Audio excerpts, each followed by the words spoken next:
रात के 10 बज रहे हैं। हॉस्टल में डिनर के बाद कुछ लड़के ग्रुप में बैठे हुए हैं। तभी एक लड़का घबराया हुआ सा वहां आता है। अरे यार, न जाने कहां फंस गए हम लोग। मैं अभी ये कॉलेज और हॉस्टल छोड़कर जा रहा हूं। अरे लेकिन हुआ क्या है? मैं बाथरूम में नहा रहा था तो मैंने खिड़की में एक काली सी परछाई देखी। ऐसा लग रहा था जैसे खिड़की से कोई झांक रहा हो और मेरा नाम पुकारा। जब मैंने बाहर आकर देखा तो वहां कोई नहीं था, बस एक भयानक सी सरसराहट सुनाई दे रही थी। मेरे तो हाथ पैर ठंडे हो रहे हैं। मेडिकल कॉलेज में सेकंड ईयर में पढ़ने वाले सीनियर आरजू के मुंह से ये बात सुनकर फर्स्ट ईयर के प्रीत की घिघी बन गई थी। उसका चेहरा सफेद पड़ने लगा था। तुम सब जूनियर अपने कमरे में जाओ, ये कुछ ज्यादा ही डर गया है, हम लोग इसे संभालते हैं। प्रीत को कॉलेज ज्वाइन किए एक हफ्ता ही हुआ था और तभी से सीनियर ने इस ब्लॉक के भूत या किस्से सुना सुना कर उसके मन में गहरी दहशत बैठा दी थी। रात के तकरीबन 1 बजे प्रीत को लगा जैसे उसके कमरे के बाहर कोई भारी लोहे का सामान घसीटा जा रहा हो। प्रीत कुछ समझ पाता इससे पहले ही रोड से उसके दरवाजे पर वार करने की आवाज सुनाई देने लगी। ठक ठक की आवाजें सुनकर प्रीत का डर के मारे बुरा हाल था। वो कंबल में दुबका हुआ था। तभी उसके फोन की घंटी बज उठी। स्क्रीन पर प्राइवेट नंबर शो हो रहा था। उसने सहमते हुए फोन उठाया तो दूसरी तरफ से भयानक सी आवाज आई, प्रीत! उसके हाथ से फोन छूट गया। प्रीत डर से कांप रहा था। अचानक उसके कमरे का दरवाजा भड़ाक की आवाज से खुल गया। प्रीत ने डर से आंखें बंद कर ली। अचानक कमरे से ठहाकों की आवाज गूंजने लगी। प्रीत ने आंख खोली तो पूरा सीनियर ग्रुप पेट पकड़े हंस रहा था। डियर जूनियर, रैगिंग ना सही, मजाक तो अलाउड है ना मेडिकल कॉलेज में। चल अब ज्यादा घबरा मत, तेरे साथ मजाक कर रहे थे। और हाँ भैया, ये भूत वूत कुछ नहीं होता है। कुछ समय के बाद अचानक कॉलेज मैनेजमेंट का एक लेटर आया जिसके अनुसार सभी छात्रों को रेजिडेंट डॉक्टर के साथ वाली नई बिल्डिंग में शिफ्ट होना था। हॉस्टल की ये नई बिल्डिंग उनके हॉस्पिटल के ठीक पीछे ही थी, जिसे कुछ समय पहले ही मैनेजमेंट ने सस्ते दामों में हॉस्टल बनाने के लिए खरीदा था। सभी स्टूडेंट्स उत्साहपूर्वक नए हॉस्टल में शिफ्ट हो गए थे। कुछ दिन बीते तो वहां पर कुछ अजीबोगरीब घटनाएं घटने लगी। अरे यार, ये अनुज को क्या हुआ है? आजकल कुछ चिड़चिड़ा सा रहता है, न तो बात करता है न किसी को अपने रूम में आने देता है। अरे यार, क्या बात कर रहा है? मेरा दोस्त है ना राघव, उसका भी यही सीन चल रहा है। न तो बात करता है और ना ही क्लास में आता है। यार, यहाँ पर कुछ हो रहा है शायद। कुणाल और सत्यम अपनी अपनी क्लास में चले गए थे। उसी दिन शाम को डिनर के बाद, यार सत्यम, जल्दी चल यार, मेरा फ्रेंड है ना राघव, वो आज डिनर करने नहीं आया तो मैं उसे चेक करने के लिए उसके रूम में चला गया और वहां देखा कि वो फांसी से लटका हुआ था। राघव के बाद 1 हफ्ते में ही अनुज और प्रिया ने भी एक के बाद एक आत्महत्या कर ली थी। पूरे हॉस्टल में मनहूसियत सी फैल गई थी। हर स्टूडेंट के दिल में डर था, न जाने कब कैसी मनहूस खबर सुनाई पड़ जाए। तभी जुबान में छात्रों के बीच अब ये चर्चा हो रही थी कि यहाँ कुछ न कुछ गड़बड़ तो जरूर है। छात्रों में भय का वातावरण बन गया था। कॉलेज मैनेजमेंट के साथ साथ स्टूडेंट्स भी इन घटनाओं से बहुत विचलित थे और हॉस्टल छोड़कर भाग जाना चाहते थे, लेकिन मिड सेशन में पढ़ाई छोड़कर जाने की हिम्मत कोई नहीं कर पा रहा था। 2 दिन बाद 3 डेड बॉडी मेडिकल कॉलेज लाई गई। डेड बॉडी को छात्रों की शोध के लिए लाया गया था।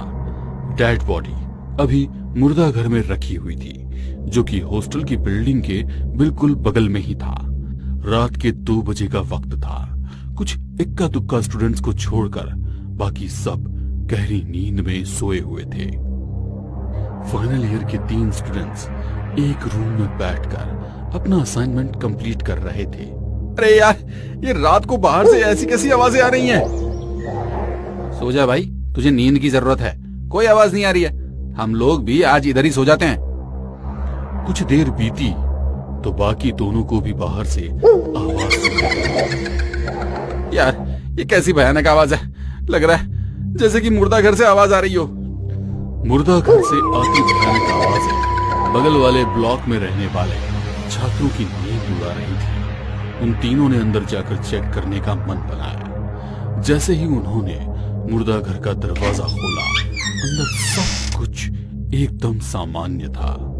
अभी तक आ रही आवाजें भी बंद हो चुकी थी और कमरा बिल्कुल खाली था।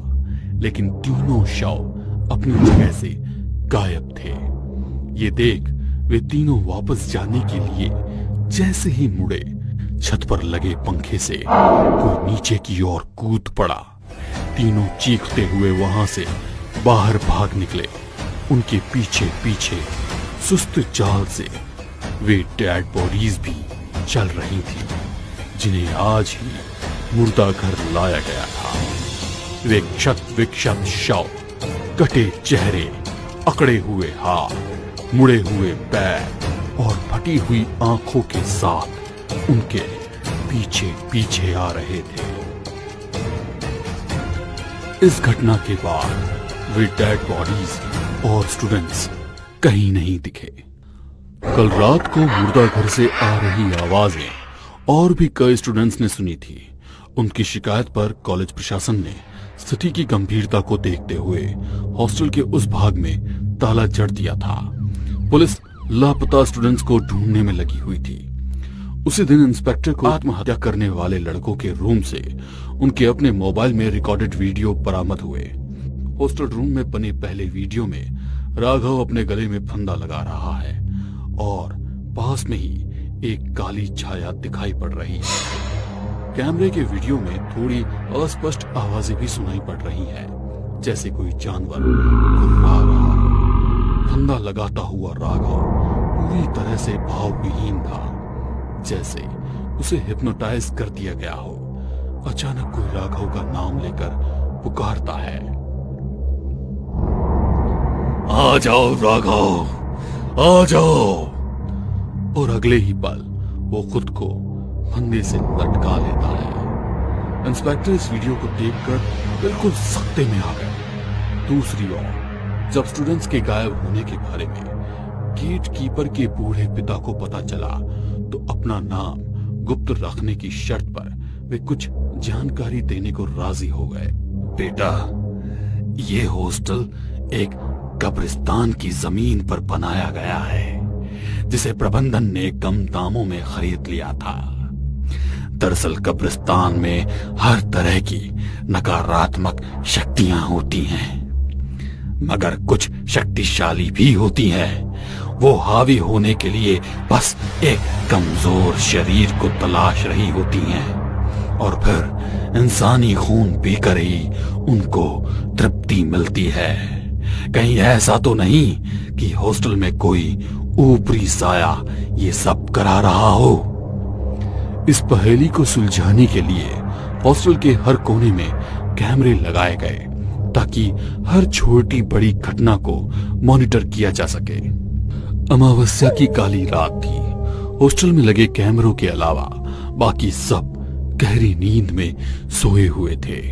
आधी रात को कैमरे में टेरेस की सीढ़ियों से नीचे उतरते हुए 3 लोग दिखाई दे रहे हैं। तीनों कोई और नहीं, ये वही छात्र थे जो गायब हुए थे।